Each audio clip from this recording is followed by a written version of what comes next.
सभी को नमस्कार। नए टॉपिक के साथ बात करना स्टार्ट करते हैं। अप्लाइड साइंस की जब हम बात करते हैं, जैसे देखो साइंस में हम जीव जंतुओं पेड़ पौधों के बारे में पढ़ते हैं, लेकिन जब अप्लाइड साइंस की बात करते हैं यानी जो भी हमने पढ़ा, जीव जंतु के बारे में पढ़ा, पौधों के बारे में पढ़ा, हमने देखा खाद्य पदार्थ प्रदान करते हैं हमें पौधे। अब खाद्य पदार्थ भी अलग अलग प्रकार के, जैसे देखते हैं कुछ पौधे हमें अनाज प्रदान करते हैं तो कुछ हमें तेलीय पदार्थ प्रदान करते हैं। इन खाद्य पदार्थों के अलावा भी हम देखते हैं पौधों से हमें इमारती लकड़ी, रबर, गोंद, रेजिन वगैरह प्राप्त होते हैं। यानी अब हम बात कर रहे हैं पौधों की और साथ साथ जंतुओं के भी आर्थिक महत्व की। भाई आर्थिक महत्व यानी किसी न किसी रूप में, चाहे भोज्य पदार्थ हमें उत्पन्न करके दे रहे हैं, चाहे हमें कोई दूसरे पदार्थ, जैसे हम बात करें मधुमक्खी से हमें ठीक है शहद प्राप्त होता है, साथ में मोम भी प्राप्त होता है। हम रेशम कीट की बात करें तो उससे हमें रेशम सिल्क प्राप्त हो रहा है। लाख कीट की बात करें तो उससे हमें लाख प्राप्त होता है। बाकी भोजन से संबंधित मांस वगैरह जैसे मछलियों से प्रोटीन के अच्छे स्रोत होती हैं। तो नया टॉपिक हमारा ये है कि पौधों और जंतुओं के आर्थिक महत्व की बात कर रहे हैं, जिसमें उन जंतुओं और पौधों से हमें किस तरह से आर्थिक लाभ होता है। जैसे जंतुओं की ही बात करते हैं हम, ठीक है भोजन प्राप्त हो रहा है, दूध प्राप्त हो रहे हैं, अंडे प्राप्त हो रहे हैं, लेकिन इनके अलावा भी हमने देखा कि किस तरह से रेशम, सिल्क या लाख, या देखिए हम समुद्री जो जीव होते हैं, जैसे हम बात करें सीप की, ऑयस्टर की, तो मोती प्राप्त हो रहा है वहाँ से। हम बात करें कुछ ऐसी प्रवाल भित्तियों की, कोरल रीफ्स की, तो वहाँ से भी हमें चट्टाने या ऐसे कह सकते हैं इन क्षेत्रों की जैव विविधता बहुत ज़्यादा होती है। ये जो प्रवाल भित्तियाँ होती हैं, यहाँ पर मछलियाँ अपने अंडे देती हैं। और भी देखें डेयरी उद्योग में भी, चाहे हम बात करें गाय, बकरी, भेड़, जो भी दुधारू पशु हैं, दूध की प्राप्ति हो रही है और इसी पर आधारित होता है डेयरी उद्योग। तो ये औद्योगिक क्रियाएं या ऐसे कह सकते हैं आर्थिक क्रियाएं जो हो रही हैं जंतुओं की सहायता से या पौधों की सहायता से, यही हम इस टॉपिक में पढ़ने वाले हैं कि जंतुओं और पौधों के आर्थिक महत्व। एक एक करके पढ़ेंगे। पहले जंतुओं के आर्थिक महत्व की बात करेंगे, फिर पौधों के आर्थिक महत्व की बात करेंगे। क्वेश्चन देखें कैसे बनते हैं। कई बार सिंपल क्वेश्चंस आ जाते हैं ऐसे टॉपिक में से कि मधुमक्खी पालन को कहा जाता है एपीकल्चर, रेशम कीट पालन को कहा जाता है सेरिकल्चर, या फिर पौधों में से पूछ सकते हैं कि कोई भी पौधा, उसका जो खाने योग्य भाग जो है, या कोई औषधीय महत्व का कोई पौधा है तो उसका कौन सा भाग किस तरह से हमारे लिए स्वास्थ्य के लिए लाभदायक हो सकता है। जैसे बात करें रेसरपीन एल्कलॉइड जो होता है वो सर्पगंधा से प्राप्त होता है। हम बात करें खाद्य पदार्थ में, जैसे सारी सब्जियां फलों के रूप में पाई जाती है, तो ये खाद्य वाले भाग या किस तरह से पौधे हमारे लिए उपयोगी है, कौन से, जैसे अपन बात करें सोयाबीन की, तो प्रोटीन का अच्छा स्रोत है दालें, उनमें भी हम देखते हैं प्रोटीन का बहुत अच्छा स्रोत सोयाबीन है। अनाज कौन से, इनकी कुछ किस्में या जो भी हम बात कर सकते हैं, इनकी जो नस्लें होती है जंतुओं की, कौन कौन सी किस किस्में, ये भी पूछ लेते हैं। तो स्टार्ट करते हैं टॉपिक।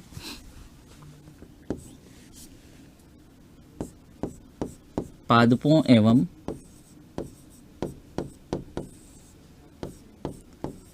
जंतुओं का आर्थिक महत्व।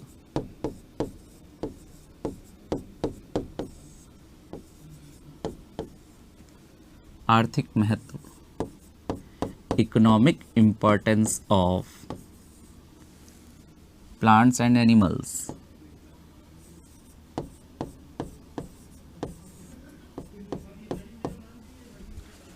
इकोनॉमिक इंपॉर्टेंस ऑफ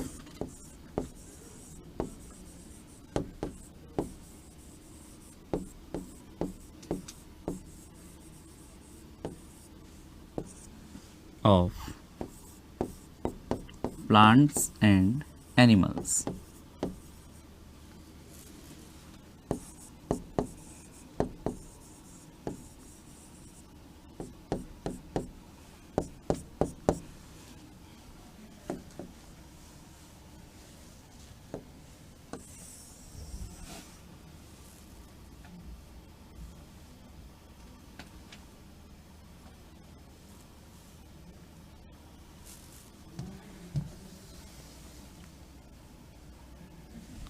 तो इसमें पहले 2 लाइनें इंट्रोडक्टरी लाइनें लिखते हैं कि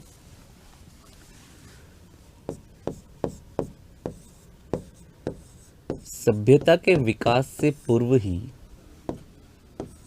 यानी सिविलाइजेशन, जब से मनुष्य ने समूह बनाकर परिवार के रूप में रहना एक साथ स्टार्ट किया, खेती वगैरह करना स्टार्ट किया, उससे पहले भी, ठीक है, सभ्यता या सिविलाइजेशन। तो सभ्यता के विकास से पूर्व ही, से पहले से ही मनुष्य प्राकृतिक संसाधनों, नेचुरल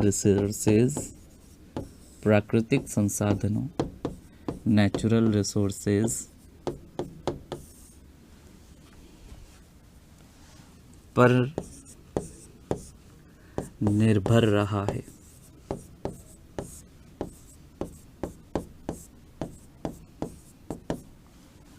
धीरे धीरे मनुष्य ने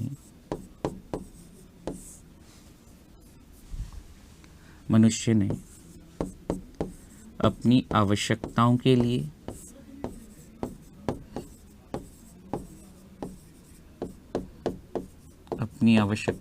लिए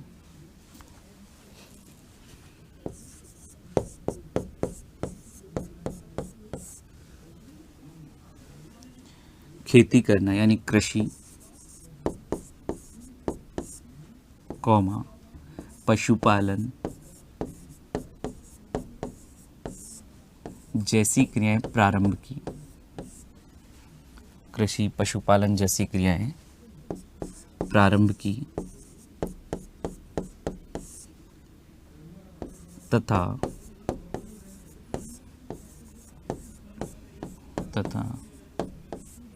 भोजन आवास जैसी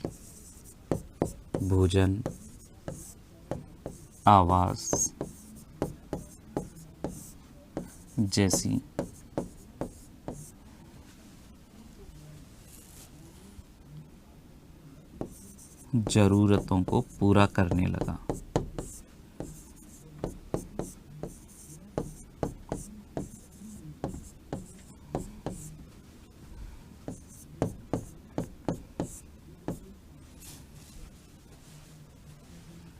नेक्स्ट पॉइंट इसमें ही लिखते हैं कि समय के साथ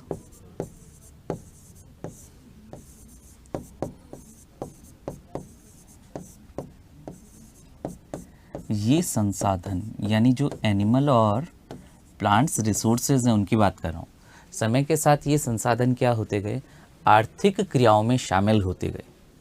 यानी आजकल तो चलो हमारे पास मुद्रा होती है, हम पैसे देकर खरीद लेते हैं कुछ। पहले होता था वस्तु विनिमय प्रणाली, बार्टर सिस्टम, जिसमें क्या करते थे, जैसे हम देखते भी हड़प्पा मोहनजोदड़ो की सभ्यता में कि जैसे एक किसान होता था तो वो अपनी फसल जो होती थी वो मार्केट में ले जाता था। एक दूसरा व्यक्ति जो कुछ दालें या सब्जियां लेकर आया तो वो क्या करते थे, वो दालें उससे ले लेता था और बदले में थोड़ा अनाज उसे दे देता था। यानी पहले मुद्रा तो होती नहीं थी, तो ऐसे वस्तुओं का विनिमय होता था और उनका वो कुछ अनुपात निश्चित होता था कि 1 किलो दाल के बदले में कितना अनाज मिलेगा, वो तय होता था। धीरे धीरे क्या हुआ, ये व्यापार में शामिल होने लगा। क्या, ये जो संसाधन थे, चाहे हम पौधों की बात करें, पादप संसाधनों की, चाहे जंतु संसाधनों की बात करें, तो समय के साथ ये संसाधन धीरे धीरे व्यावसायिक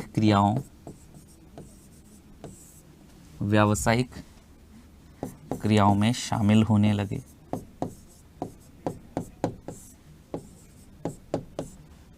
व्यावसायिक क्रियाओं में शामिल होने लगे।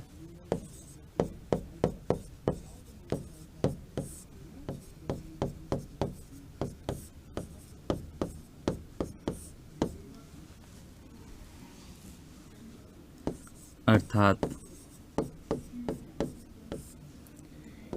ये पादप व जंतु, प्लांट्स एंड एनिमल्स,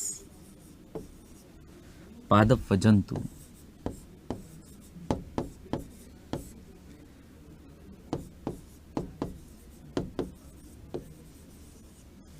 आर्थिक क्रियाओं में भी, आर्थिक क्रियाओं या आर्थिक महत्व, इकोनॉमिक इम्पोर्टेंस भी रखते हैं।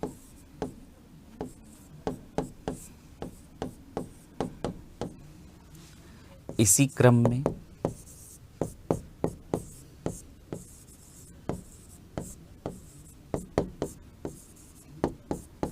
जंतु व इनके उत्पादों पर आधारित, जंतु व इनके उत्पादों पर आधारित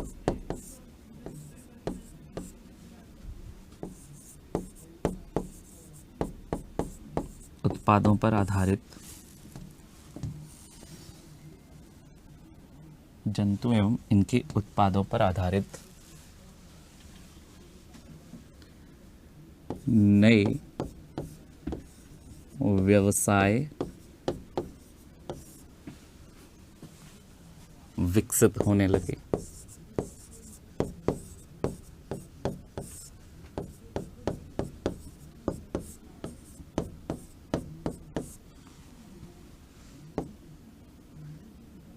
लोगों ने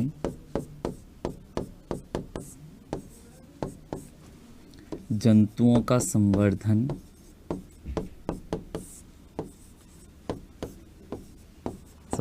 प्रारंभ किया,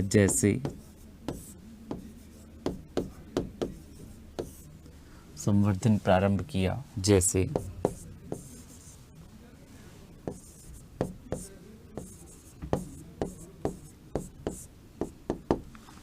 मधुमक्खी पालन,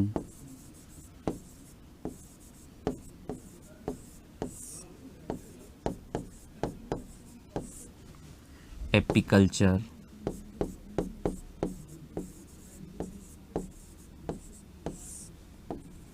मत्स्य पालन, पीसीकल्चर,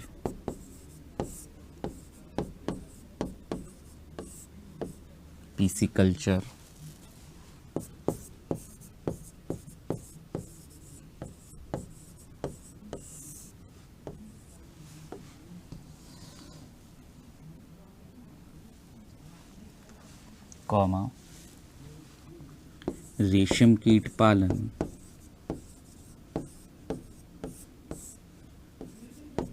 सेरीकल्चर,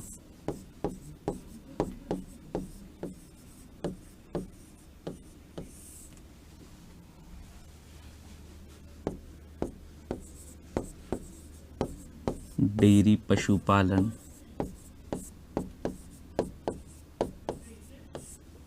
या एनिमल हस्बेंड्री,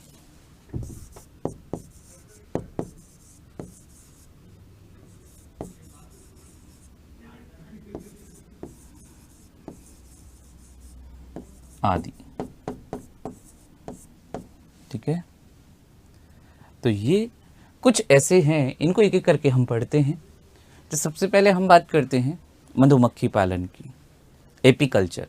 भाई मधुमक्खियों की अगर हम बात करें, मधुमक्खियों के समूह में कार्यों का वर्गीकरण भी देखते हैं, जैसे अलग अलग रानी मधुमक्खी, ठीक है, और वर्कर यानी श्रमिक मधुमक्खी देखते हैं, नर मधुमक्खी भी देखते हैं। सबका कार्य अलग अलग है। कोई केवल अंडे देने का कार्य करती है, तो कोई जनन में सहायता करते हैं, तो कोई वो पौधों से मकरंद इकट्ठा करते हैं और फिर वहाँ पर एकत्रित करके उसे शहद में रूपांतरित करने का कार्य करते हैं। तो मधुमक्खी का पालन, सीधा सीधा क्वेश्चन आ जाता है, मधुमक्खी पालन कहलाता है। या रेशम कीट का पालन कहलाता है। ये हमने यहाँ पर कुछ नाम भी लिखे, आगे अपन इनको पढ़ भी रहे हैं। तो सबसे पहले हम बात करते हैं आर्थिक महत्व में, ठीक है। आर्थिक महत्व की क्रियाएं पहले जंतुओं के लिए बात कर रहे हैं, फिर उसके बाद पौधों के लिए भी बात कर लेंगे। तो हमने देखा कि किस तरह से धीरे धीरे मनुष्य ने अपनी आवश्यकताओं के अनुसार पहले इनको पालना प्रारंभ किया, फिर धीरे धीरे व्यावसायिक गतिविधियों में इनको इन्वॉल्व करते हुए कई ऐसे उत्पाद आधारित और जंतुओं का नए व्यवसाय में ऐसे नए व्यवसायों का विकास हुआ। तो आगे हम बात करते हैं पहले जंतुओं का आर्थिक महत्व, और उसमें भी पहले देखेंगे सबसे पहले मधुमक्खी पालन।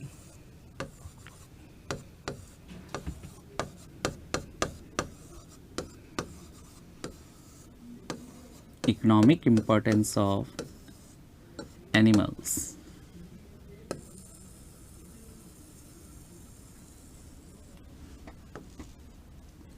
इसमें देख सकते हैं सबसे पहले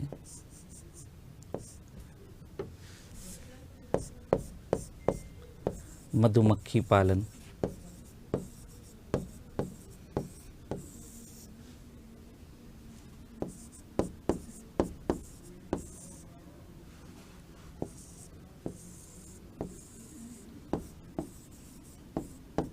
एपीकल्चर,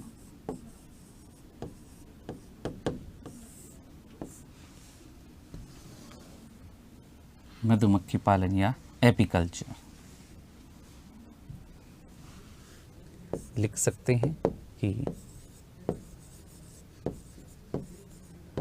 मधुमक्खी एपिस इंडिका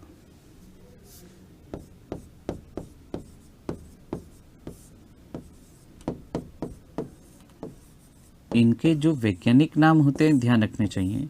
एपिस इंडिका मधुमक्खी हमें शहद तथा मोम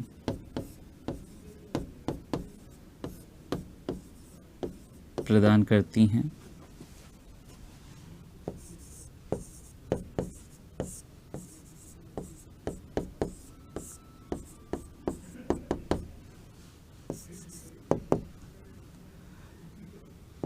मधुमक्खी पालन या इन उत्पादों की प्राप्ति हेतु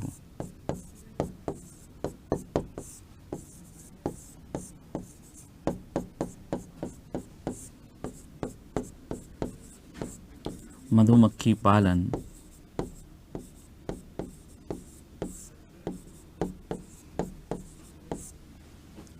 एपीकल्चर कहलाता है।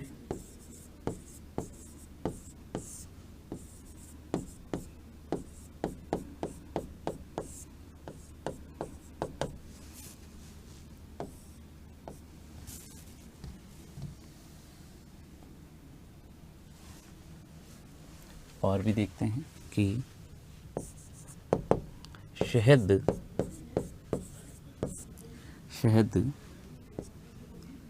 मीठा पोषक पदार्थ तो है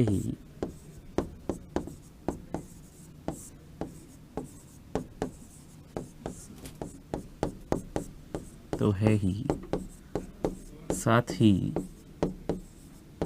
लंबे समय तक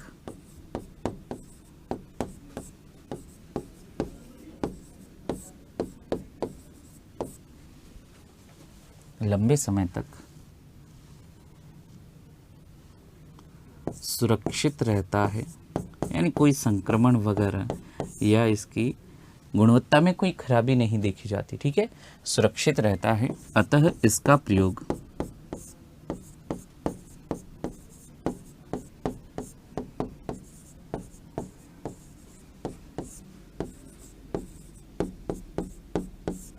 परिरक्षक प्रिजर्वेटिव के रूप में भी परिरक्षक या प्रिजर्वेटिव के रूप में भी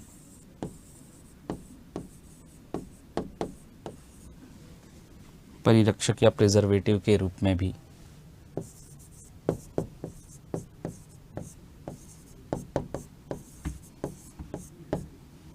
मधुमक्खी पालन ठीक है।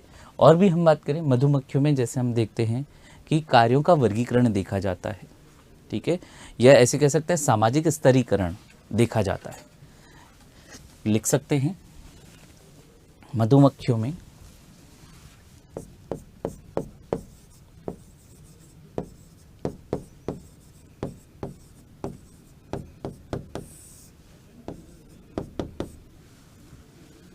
सामाजिक स्तरीकरण,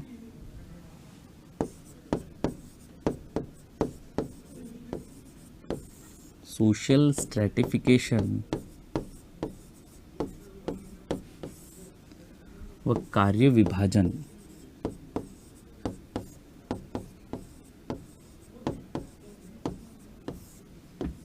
भी देखा जाता है।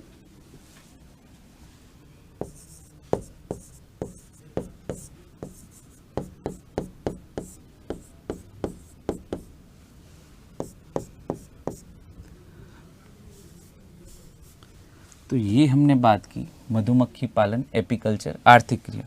हमें देखना है यहाँ पर आर्थिक क्रिया यानी जो उनके आर्थिक महत्व है उन पर हम फोकस कर रहे हैं।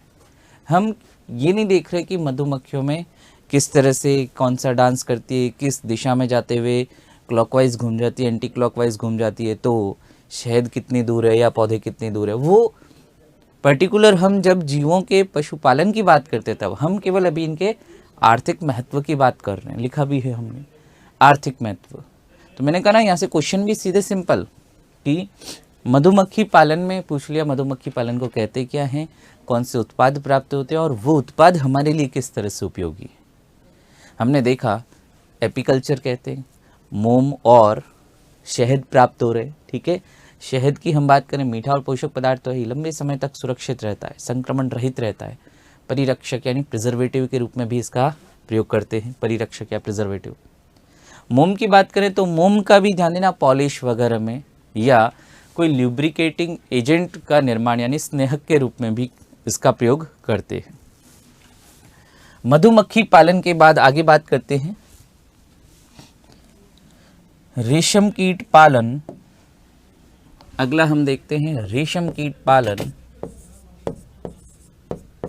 रेशम कीट पालन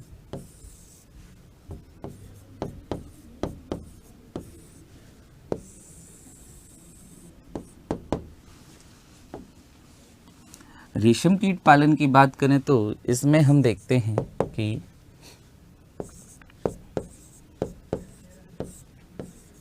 रेशम कीट या बॉम्बेक्स मोराई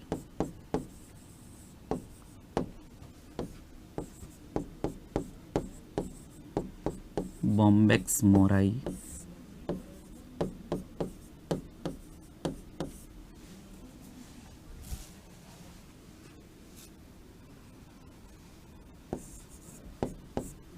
का उपयोग रेशम के धागे प्राप्त करने में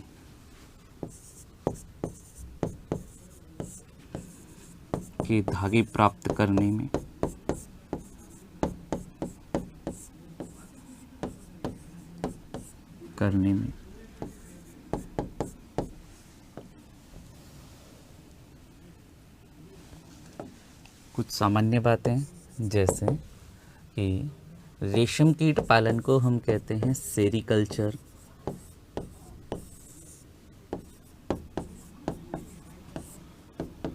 ये कहलाएगा सेरीकल्चर।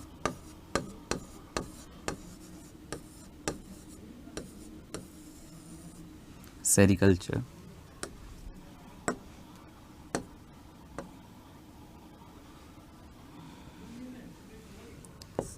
ये रेशम कीट को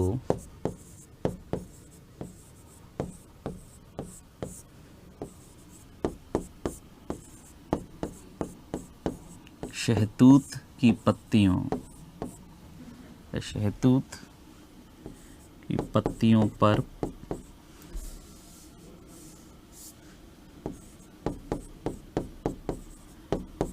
पर पाला जाता है।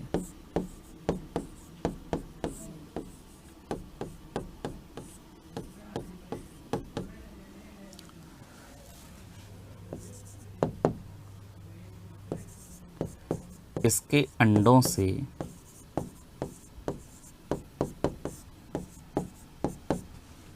कैटरपिलर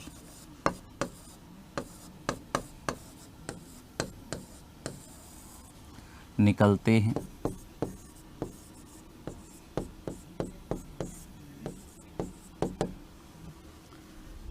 जो आगे वृद्धि कर लार्वा तथा इसके बाद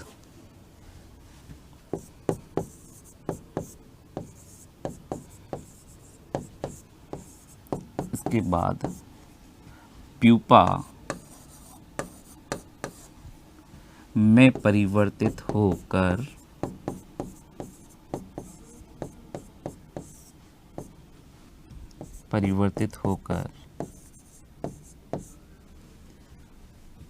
अपने चारों ओर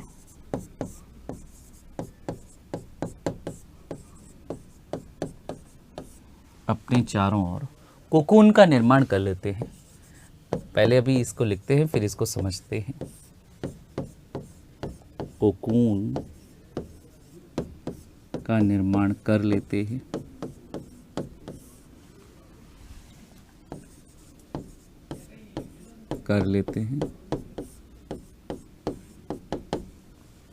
अब देखना, एक बार इसको समझते हैं कि भाई ये जो रेशम कीट है बॉम्बिक्स मोराई, ये रेशम कीट होता है, अंडे देता है शहतूत की पत्तियों पर, वहीं इसको पालते हैं।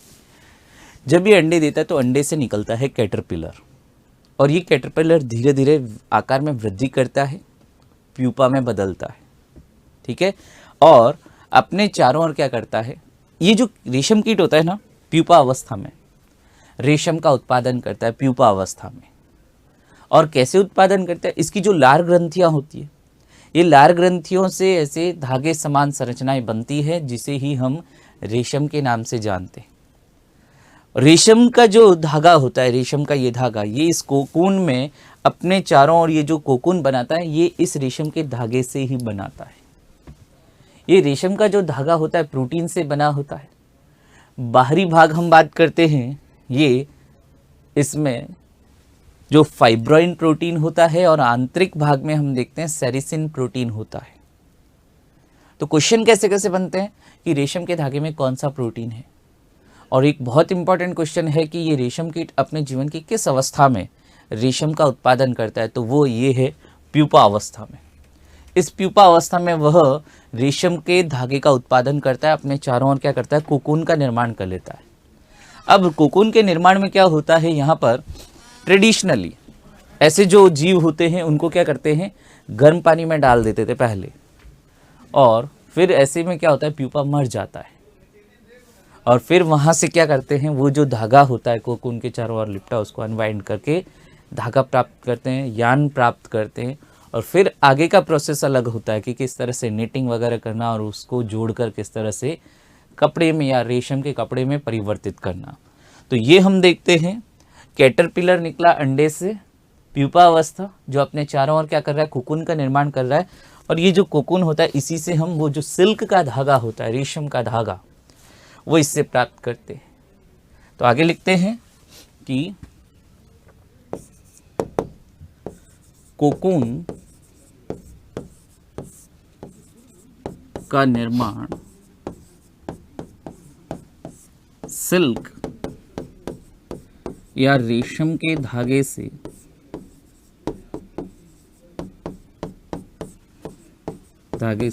प्यूपा के द्वारा इसकी लार ग्रंथियों के स्रवण से, सलाइवरी ग्लैंड्स, लार ग्रंथियों के स्रवण से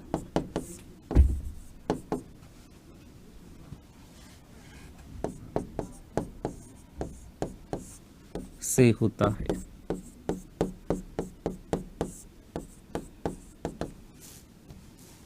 लार ग्रंथियों के स्रवण से होता है।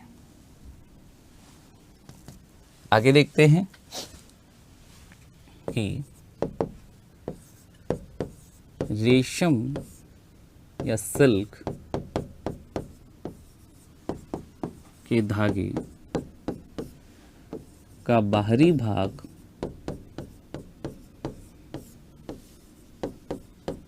जो भी अपन ने बात की थी प्रोटीन से बना होता है, ठीक है, फाइब्रोइन प्रोटीन से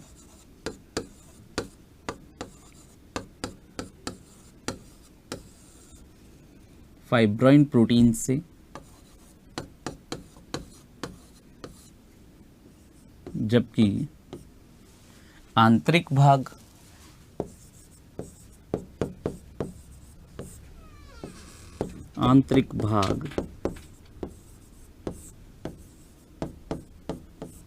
सेरिसिन प्रोटीन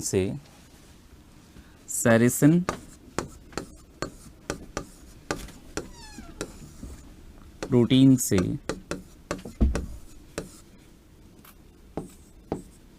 बनता है।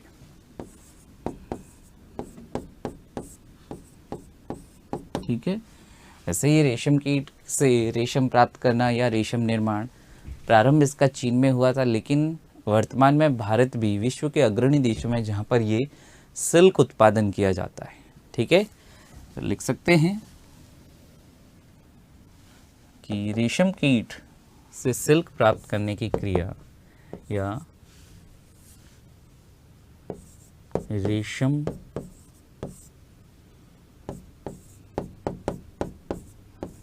या सिल्क प्राप्त करने की क्रिया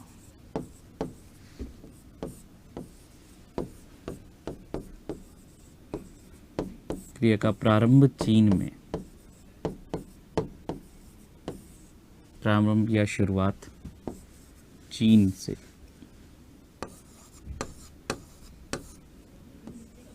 चीन में। तो एक और हमने आर्थिक महत्व देखा, इसमें सेरिकल्चर की बात की, कहाँ से हर एक लाइन से देखो क्वेश्चन बनने की संभावना पूरी बनी रहती है। बॉम्बिक्स मोराई, शहतूत का पत्ते, सेरिकल्चर, कौन सी जीवन की अवस्था जिससे रेशम का स्रवण होता है। रेशम का या सिल्क का स्रवण लार ग्रंथियों से होता है। उस रेशम के धागे में क्या क्या पाया जाता है, कौन से प्रोटीन है, फाइब्रोइन प्रोटीन, सेरिसिन प्रोटीन।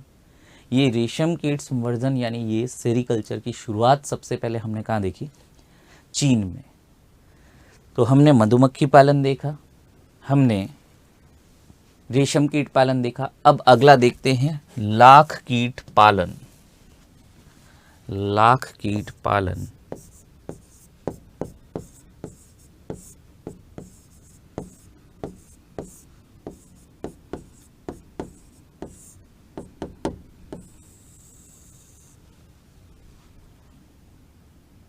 जब बात करें लाख कीट पालन की तो देखना कि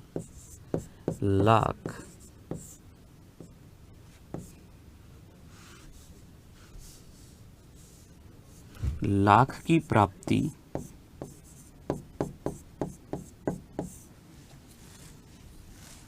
लाख कीट लेसिफर लेका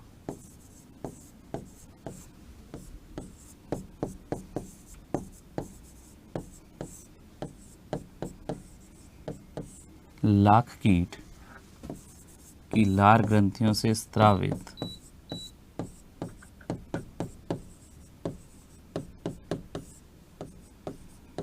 लार ग्रंथियों से स्रावित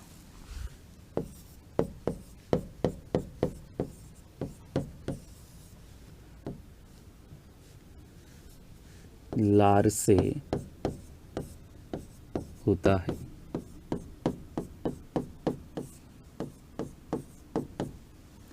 लाख कीट के पालन की भी बात करें, जैसे अभी अपन ने बात की, लाख कीट का नाम लेसिफर लेका, और ये जो लेसिफर लेका है ये छोटे आकार के शल की कीट होते हैं। ठीक है, खुद ही ये लाख का क्या करते हैं, निर्माण करते हैं और ऐसे एक आवरण में खुद को बंद कर लेते हैं।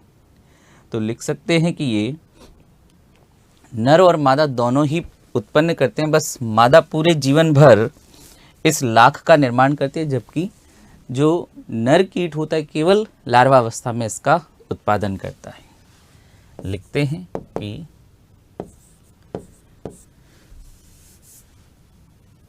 लाख कीट या लाख कीटों में नर छोटे छोटे आकार के व केवल लार्वा अवस्था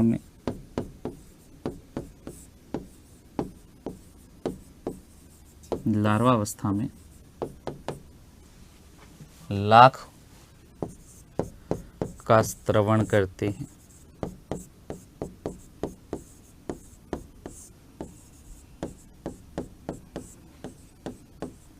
जबकि मादा बड़े आकार की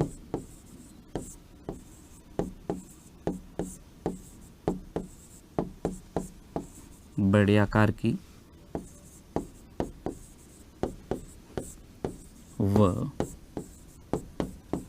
संपूर्ण जीवन भर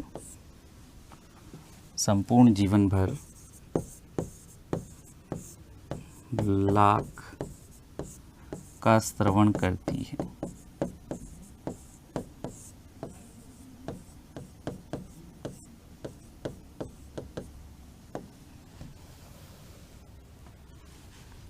आगे बात करते हैं कि ये कीट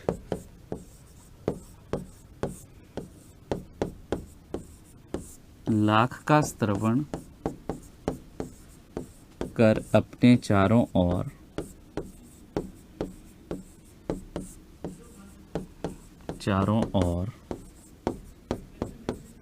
आवरण बना लेते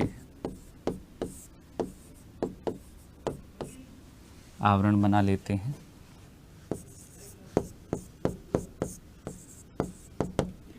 ये आवरण रंगीन लाख से बने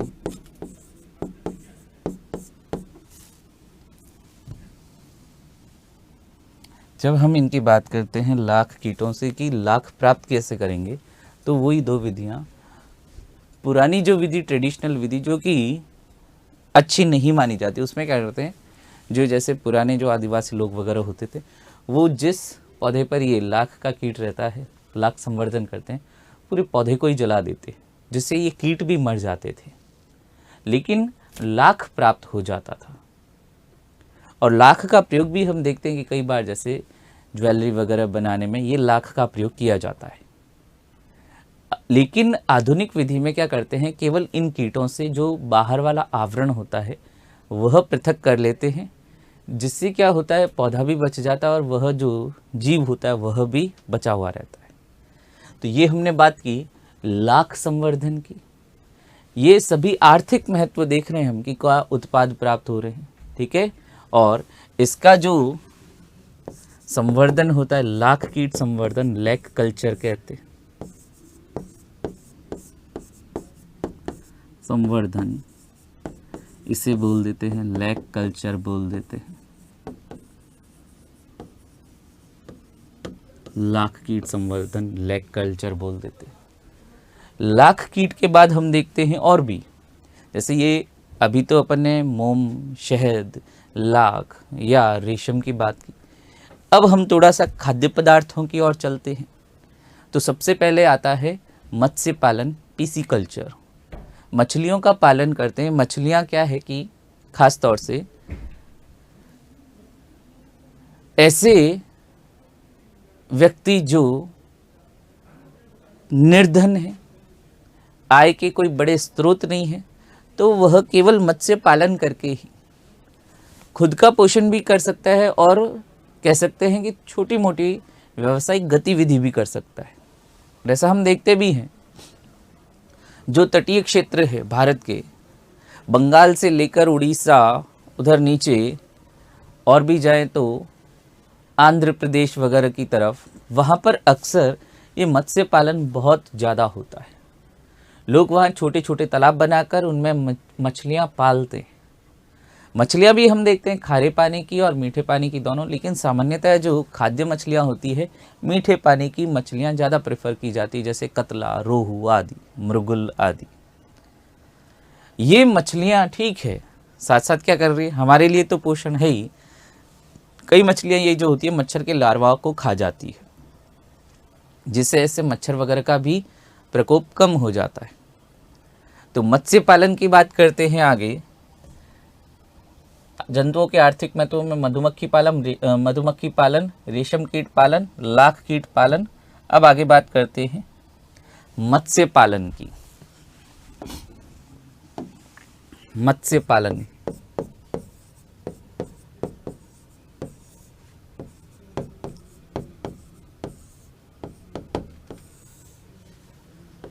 इसमें लिख सकते हैं कि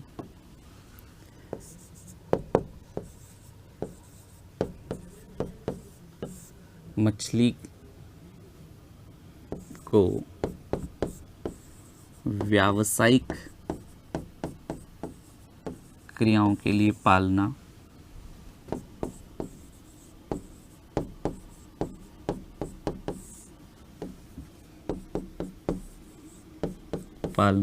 दैट इज पीसी कल्चर।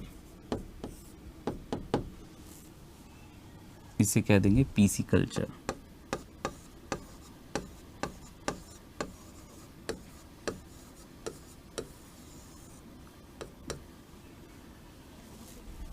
आगे बात करें कि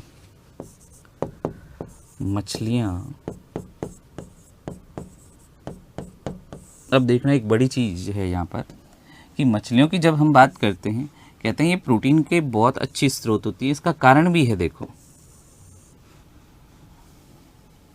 हमारे अंदर विभिन्न प्रकार के प्रोटीन का निर्माण करने के लिए हम देखते हैं टोटल ये 20 अमीनो अम्ल होते हैं। उनमें से 10 का निर्माण हमारे शरीर में होता है, 10 का नहीं होता है। तो जिन 10 अमीनो अम्लों का निर्माण हमारे शरीर में नहीं होता है, वो अमीनो अम्ल हमें भोजन से प्राप्त करने पड़ते हैं। लेकिन ये जो मछलियाँ होती हैं ना, मछलियों में 20 के 20 प्रकार के अमीनो अम्ल पाए जाते हैं, जिसके कारण ये प्रोटीन की इतनी अच्छी स्रोत मानी जाती है। लिखते हैं इनके लिए कि मछलियाँ प्रोटीन की अच्छी स्रोत हैं या उत्तम स्रोत हैं, क्योंकि ये सभी प्रकार के अमीनो अम्ल या क्योंकि इनमें सभी प्रकार के, एक्चुअली क्या होता है, ये प्रोटीन का निर्माण किससे होता है, अमीनो अम्ल से होता है। तो अगर सभी प्रकार के अमीनो अम्ल होंगे तो सारे प्रकार के प्रोटीन भी पाए जाएंगे। ठीक है, सभी प्रकार के अमीनो अम्ल पाए जाते हैं,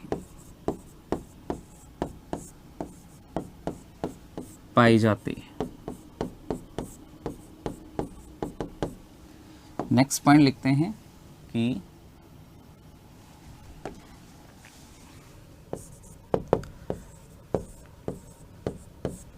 मीठे जल की मछलियां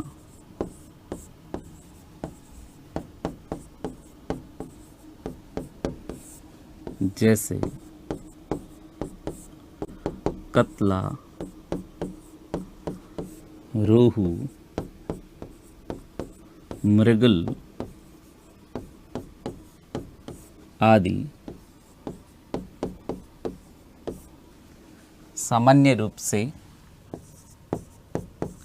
सामान्यतया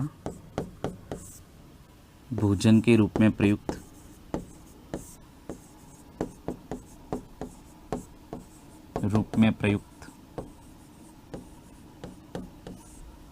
ठीक है। ये कतला, रोहू, मृगल जो है ये मीठे पानी की मछलियां हैं जिनका प्रयोग भोजन के रूप में किया जाता है। अगर हम और भी बात करें कि इनके अलावा हम देखते हैं जो विदेशी मछलियां, जैसे हम बात करते हैं कॉमन कार्प वगैरह, इनका भी उत्पादन किया जाता है। ये भी अच्छे प्रोटीन की स्रोत मानी जाती है। ये तो सभी स्थानीय या ऐसे कह सकते हैं देशी मछलियां हैं, लेकिन लिख सकते हैं कि कॉमन कार्प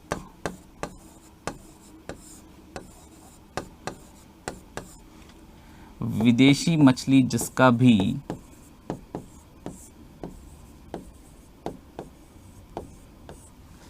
जिसका प्रयोग भी भोजन के रूप में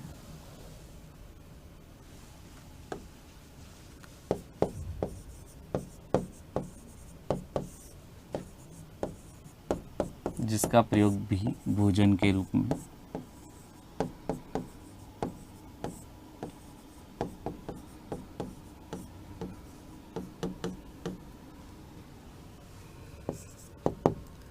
ये मछलियां मच्छर के लार्वा का भक्षण कर जाती हैं।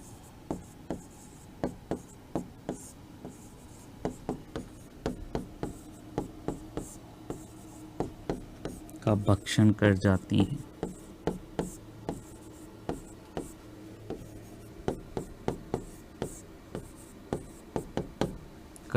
तो ये भी इसका क्या है, एक बेनिफिट ही है। ठीक है, तो ये हमने बात की मत्स्य पालन की, पिसीकल्चर की, क्या होता है मत्स्य पालन, कौन सी ऐसी मछलियां हैं, क्यों प्रोटीन का अच्छा स्रोत है, कौन सी देशी मछलियां, कौन सी विदेशी मछलियां, इनका पालन हम देखते हैं मत्स्य पालन। फिर हम बात करते हैं देखो डेयरी उद्योग की। तो डेयरी उद्योग में हम देखते हैं दुधारू जानवर जैसे भैंस, भेड़, गाय, ये जो अलग अलग दुधारू पशु है, इनकी जो नस्लें कौन कौन सी है जिनका प्रयोग हम करते हैं या सामान्यतः जिनका पशुपालन में महत्व है। तो डेयरी उद्योग में हम बात करते हैं डेयरी उद्योग।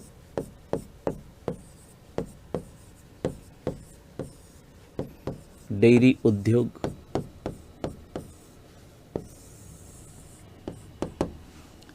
डेयरी उद्योग में हम देखते हैं कि दुधारू पशु कैटल्स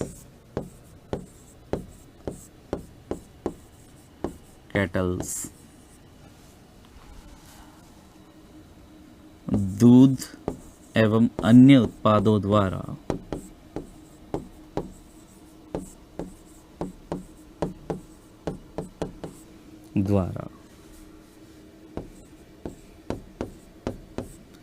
मनुष्य के लिए आर्थिक महत्व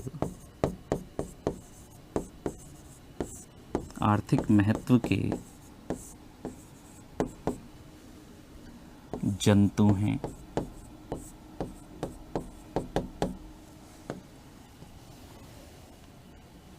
अब डेयरी उद्योग में जो अलग अलग, जैसे हम बात करते हैं गाय, भैंस, भेड़, बकरी, तो इनमें अगर हम बात करें, जैसे सबसे पहले बात करें भैंसों की, तो भैंसों में हम देखते हैं कि भैंसों की जो नस्लें प्रसिद्ध है, एक ही करके इनकी बात करें। भैंस जैसे जाफराबादी, मुर्रा, सूखा या सूखी, जाफराबादी हो गई, मुर्रा भैंस हो गई, सूखी भैंस हो गई, और भी हम देखते हैं भदावरी और महसाना। ये भैंसों की ऐसी नस्लें हैं जो अत्यंत उपयोगी दुधारू नस्लें हैं। फिर हम बात करें गाय की। गाय में भी हम देखते हैं जैसे गिर या साहिवाल, सिंध देव की, गिर, साहिवाल, सिंध देव की, ये ऐसी नस्लें हैं जो उन्नत नस्लें हैं दूध देने के मामले में। भैंस की देखी जाफराबादी, मुर्रा, सूखी, भदावरी, महसाना, गिर, साहिवाल, सिंध देव की, ये हमने देखी गायों की फसलें। और भी हम देखते हैं बकरी का पालन भी दूध उत्पादन के लिए करते हैं। जैसे हम बात करें बकरी की नस्लें, जैसे सिरोही, जमनापरी, पश्मीना, कश्मीर में पाई जाने वाली ये पश्मीना, उन्नत कोटि का ऊन भी प्रदान करती है। सिरोही, जमुनापरी, पश्मीना, बारबरी, ठीक है, ये भी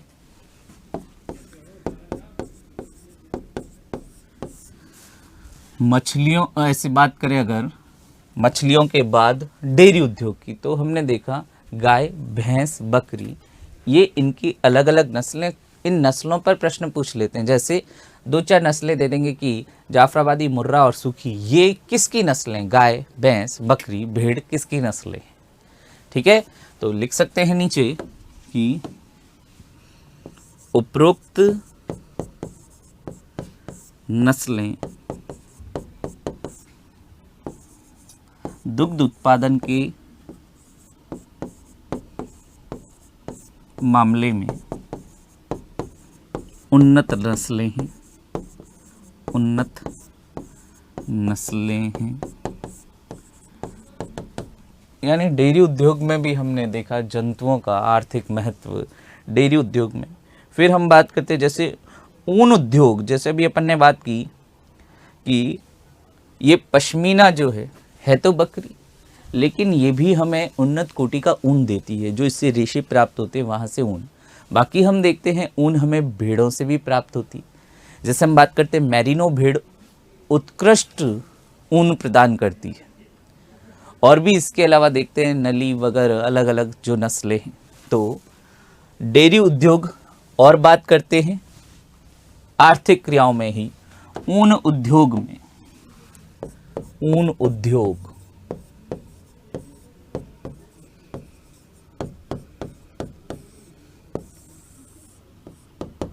ऊन उद्योग यानी वुलन इंडस्ट्री, इसमें हम बात करते हैं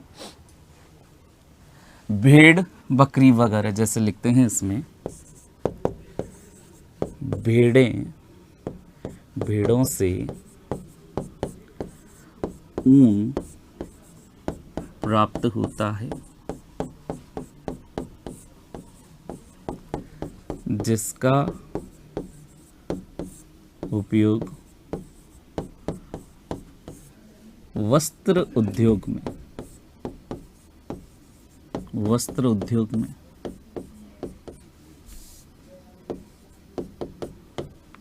अगर हम बात करें भेड़ों की, जैसे मैरिनो भेड़ से उन्नत कोटि व अधिक मात्रा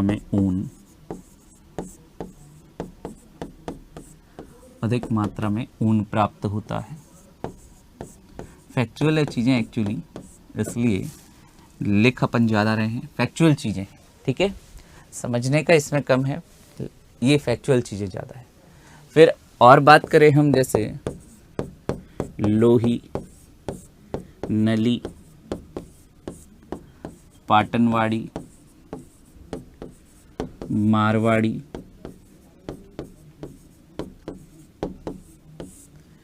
भेड़ों की नस्लें जो ऊन प्रदान करने के लिए विख्यात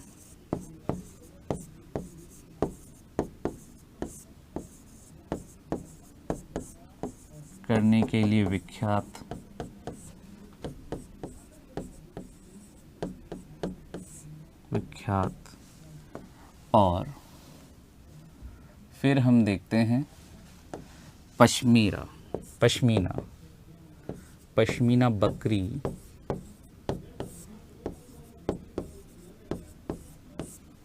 से भी उन्नत ऊन की प्राप्ति। पश्मीना बकरी, ठीक है। और ये ऊन उद्योग में हमने बात की जंतुओं के आर्थिक महत्व की, ठीक है। इसके बाद हम बात करते हैं मोती संवर्धन की, यानी मोती उद्योग, पर्ल इंडस्ट्री, मोती उद्योग, पर्ल इंडस्ट्री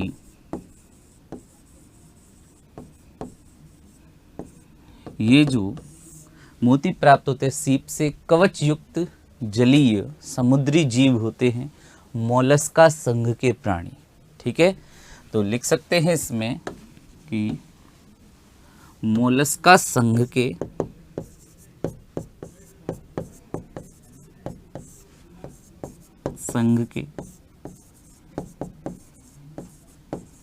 कवच युक्त समुद्री जलीय प्राणी जैसे सीप,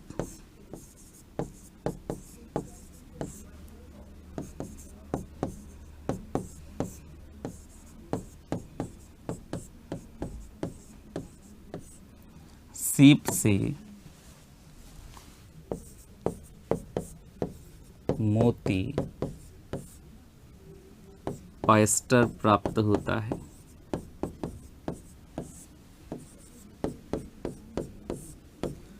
मोती या ऑयस्टर प्राप्त होता है। ये जलीय जीव, और इनका अगर हम बात करें कि ये सीपियों को पालकर भी हम मोती बनाते हैं कृत्रिम रूप से भी। ठीक है, तो लिख सकते हैं कि इन सीप को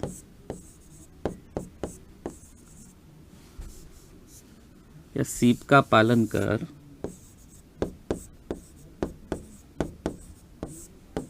पालन भी किया जाता है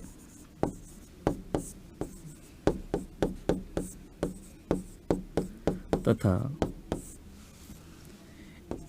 इनके द्वारा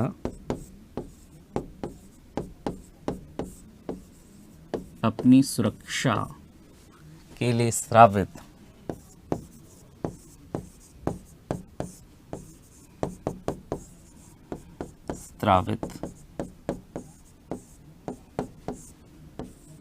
मोती ऑयस्टर प्राप्त किया जाता है।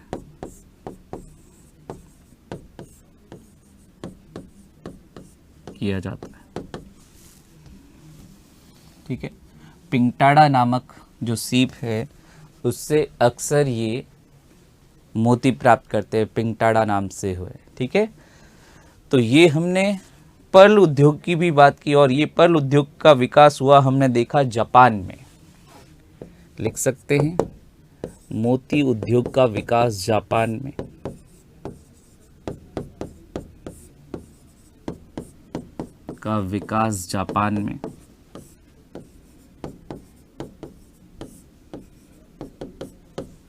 ये हमने प्रमुख जंतुओं के आर्थिक महत्व की बात की। मधुमक्खी पालन, रेशम कीट पालन, लाख कीट पालन, मत्स्य पालन, डेयरी उद्योग, ऊन उद्योग, मोती उद्योग की भी बात की। इनके अलावा भी हम देखते हैं जंतुओं से हमें चमड़ा, ठीक है, हम बात करें कि उनके खुर, उनकी हड्डियां, इवन उनसे हमें औषधीय महत्व के उत्पाद भी प्राप्त होते हैं। तो लास्ट में एक नोट लिख लेते हैं कि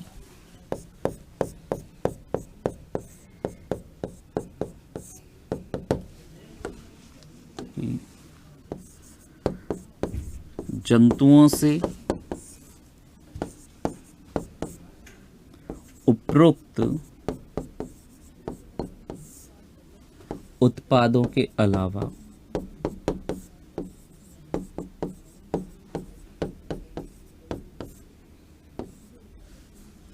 चमड़ा, हाथी दांत,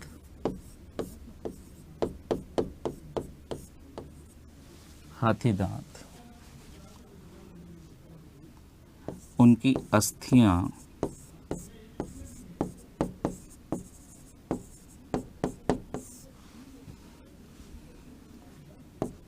फर आदि भी प्राप्त होते हैं, जो कि आर्थिक महत्व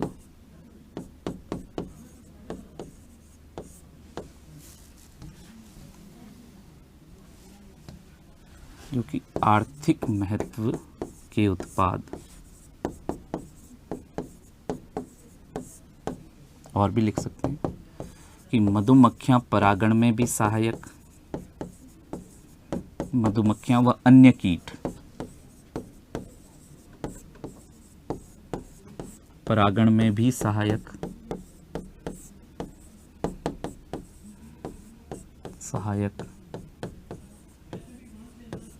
और लास्ट में लिख सकते हैं कि जंतु उत्पाद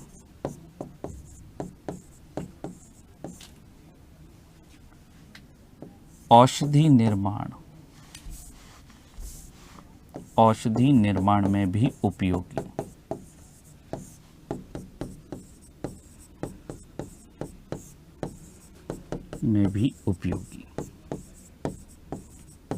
तो ये हमने पादपों और जंतुओं के आर्थिक महत्व में हमने बात की, जंतुओं के आर्थिक महत्व की। इसके बाद पादपों के आर्थिक महत्व की बात करते हैं आने वाली क्लासेस में। Thank you very much.